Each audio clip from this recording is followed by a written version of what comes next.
The problem really is in the upper tier of that division, because the Cardinals are the Cardinals and the Pirates and the Cubs have two terrific organizations.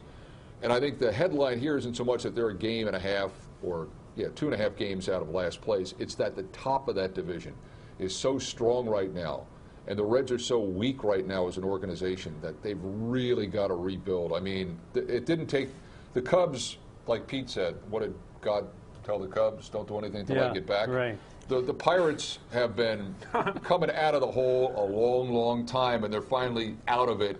And the Cardinals are the bell cow for the entire Major League Baseball. So I just think it's imperative that they do the right thing here, because they will never get up to the top of that division in the near future unless they do the right thing here and part with some of these guys that just weren't good enough when this team was good. I don't want to take the rose-colored glasses away from our fans, but every morning when you wake up, if you're a Reds fan and you say to yourself, can the Reds be good next year or the year after that? Look at the standings every morning when you wake up and say to yourself, can they be good again before 2018? The answer is clearly no, because the Cubs are really, really good with great young talent. The Pirates have been on the come for a couple of years now. The Cardinals are the Cardinals.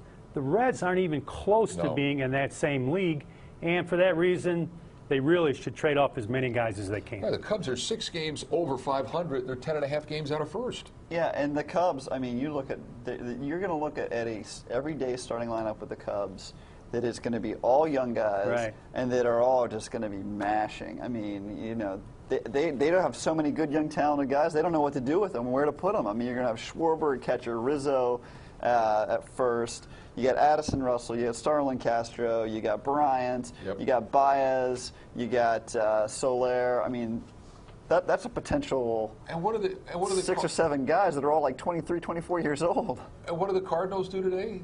They lose Holiday. They go out and get the kid from Cleveland, Brandon Moss. Yeah. So it's like amazing. It is. Yeah. It's just, but that's what happens when you got a plan and when you got a farm system. And this team, I'm sorry, until that trade with Cueto, they don't have a farm system. I guess they got good pitching. They got nobody else. They still have no successor at third base. They have no successor at second base. They have no successor in right field. Well, how can you legitimately look at this organization and say, in 2 years, this team is going to be a contender?